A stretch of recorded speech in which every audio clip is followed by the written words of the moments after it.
सुनो सुनो सुनो, हमारे महाराज राजा रावण की सभा जारी है।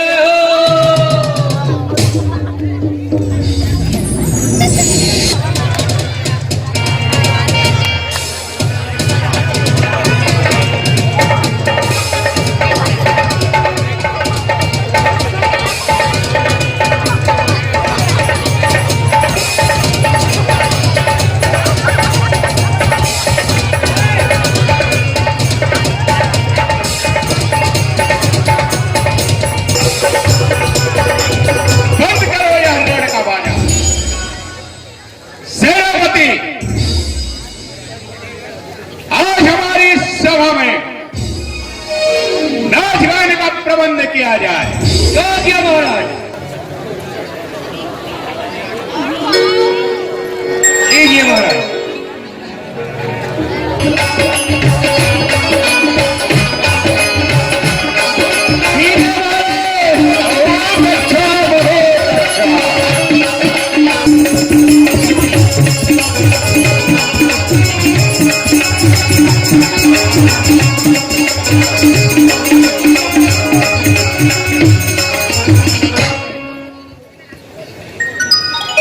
सेनापति जी महाराज। जाओ इस राजनर्तकी को हमारे राजकोष से हीरे मोती जवाहरात से लाद।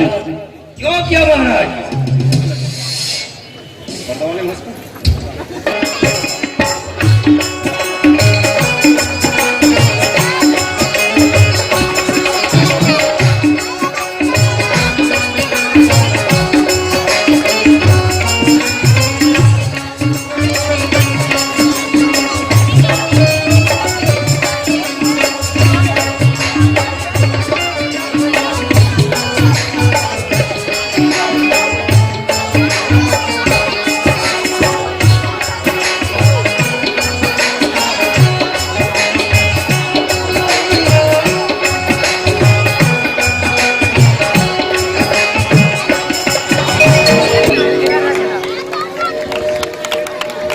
रामचंद्र की जय।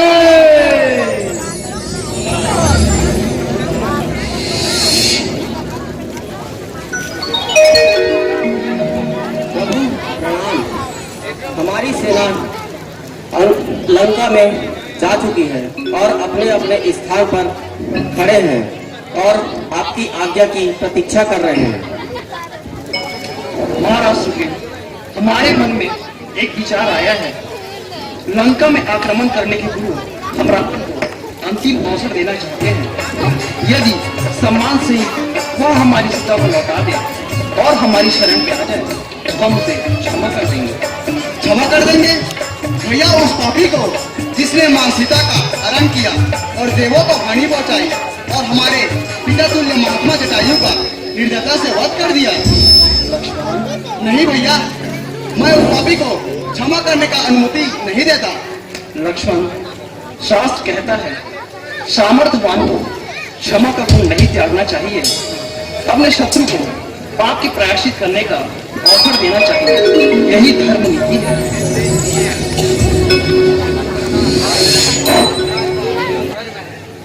परंतु प्रश्न ये है कि दूत बनाकर किसे भेजा जाए? दूत ऐसा होना चाहिए जो परम बुद्धि और परम बलवान हो। ऐसा शत्रु कभी भी छल कर सकता है। भैया, फिर तो हमें हनुमान जी को ही भेजना चाहिए। नहीं लक्ष्मण। परंतु क्यों? शत्रु यही सोचेगा इतनी बड़ी वानर सेना में केवल एक ही वीर योद्धा है जिसे हम बार बार भेज रहे हैं। प्रभु, मेरे हिसाब से युवराज अंगद को इस कार्य के लिए भेजना चाहिए। अंगद, तुम युवराज हो, तुम्हें यह कार्य स्वीकार है। हे अंगद जी, हम तुमको निज पुत्र समान समझते हैं। दुश्मन के घर संग लंका में इस समय भेजते डरते हैं। उचित नहीं यह दूत कार्य। हे किष्किंधा के युवराज तुम्हें कभी सेना संचालन नहीं का शोभा देता है काज तुम्हें। हे प्रभु, इतने विद्वान, ज्ञानवान, बलवान के होते हुए भी मुझे योग्य समझा। मेरा धन्य भाग्य जो आपने मेरा गौरव बढ़ा दिया। प्रभु, दूत का बड़ा दायित्व होता है अंगद। भरी सभा में अपने स्वामी का संदेशा सुनाना और अपनी बातों से सहमत कराना असाधारण कार्य है। हे बालीपुत्र अंगद, आप परम बुद्धिमान और परम चतुर हो। लंका जाकर रावण को हमारा यह संदेशा सुनाना, यदि वह सम्मान सहित हमारी सीता को लौटा दे तो हम उसे क्षमा कर देंगे। यही तुम्हारा परम उद्देश्य है बाली कुमार। हे रघुनाथ जी, आप मुझे आज्ञा दीजिए, मैं सफल होकर आपके श्री चरणों में लौटूं। अब मुझे जाने की आज्ञा दीजिए प्रभु। जाओ युवराज, विजयी भव। जो आज्ञा प्रभु। जय श्री राम, जय श्री राम, हर हर महादेव, हर हर महादेव, जय श्री राम, जय श्री राम।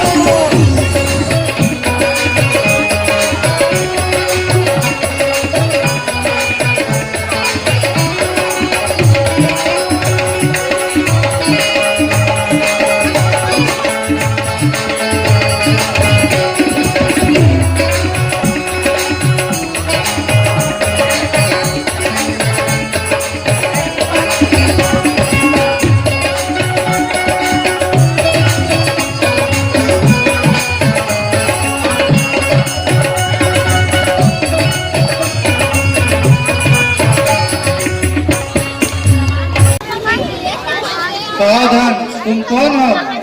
अपने प्रभु श्री रामचंद्र का दूत। आने का उद्देश्य क्या है? अपने प्रभु श्री रामचंद्र जी का संदेश देने। यहीं पे रुको, हम अपने सेनापति से अनुमति लेते हैं। ठीक है, मैं अनुमति की प्रतीक्षा करूंगा। सेनापति जी, वानरों का दल से एक वानर आया है, वह महाराज से मिलना चाहता है। अच्छा, उनसे कहो कि अपनी सेना वहीं दूर हटा दे और अपनी अस्त्र शस्त्र को वहीं छोड़ दे, तभी द्वार खुलेगा।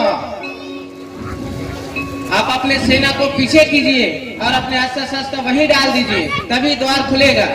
ठीक है, सभी सेना पीछे हट जाइए।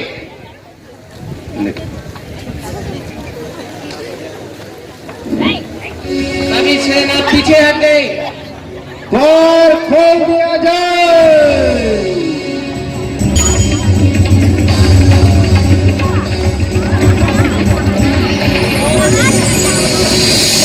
महाराज की जय हो, महाराज की जय हो।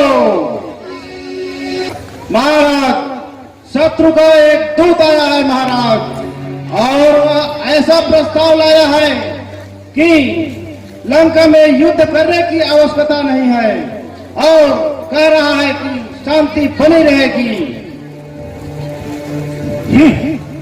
शांति का प्रस्ताव लाया है। वह राम, वाह, युद्ध मृत्यु से पहले ही शांति का दूत भेज दिया। अभी तो तुमने हमारी चंद्रहास की चमक देखी ही नहीं है और अभी से डर गए।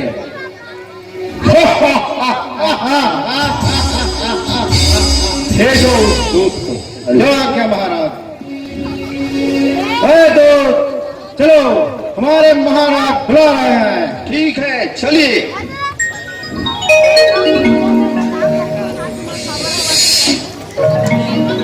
महाराज, आप राजाओं की बात करते हैं लंकेश्वर। मैं जिनका दूत हूँ वो तो राजाओं के भी राजा हैं, राज राजेश्वर हैं। वो भूमि के नहीं वरन तीनों लोगों के स्वामी हैं। वे ही वेदों और विधि के नायक हैं। मैं उसी प्रभु श्री रामचंद्र जी का दूत हूँ। वह हरि है, हर है, ब्रह्म है। वह कौन है? जिस राम की तुम बड़ाई कर रहे हो वह तो एक भटकता हुआ बनवासी है जिसे अपने राज्य से निकाल दिया गया है। तुम उस राम की बड़ाई करते हो, वह तो एक भिखारी है। बताओ, उस भिखारी ने क्या संदेश देकर भेजा है तुम्हें? महाराज रावण, आपने मेरे स्वामी राजराजेश्वर श्री राम का अपमान किया है, क्योंकि राजदूत का सम्मान उसके राजा का सम्मान होता है और दूत का सर्वप्रथम कर्तव्य है कि वह अपने सम्मान की रक्षा करे, क्योंकि मेरे अपमान का अर्थ होगा मेरे प्रभु श्री राम का अपमान। इसीलिए अब मेरे पास दो ही रास्ते हैं। पहला ये कि जिस सभा में मुझे सम्मान पूर्वक आसन नहीं दिया गया वहां से मैं चला जाऊं, परंतु मैं जो संदेश लाया हूं वह इतना महत्वपूर्ण है कि उस पर पूरी लंका निवासियों और राक्षस जातियों का कल्याण निर्भर है। इसलिए अब मेरे पास दूसरा रास्ता यह है कि मैं अपने लिए आसन का निर्माण स्वयं ही कर लूं, जिस पर बैठकर अपने प्रभु श्री राम का संदेश आप तक पहुंचा सकूं।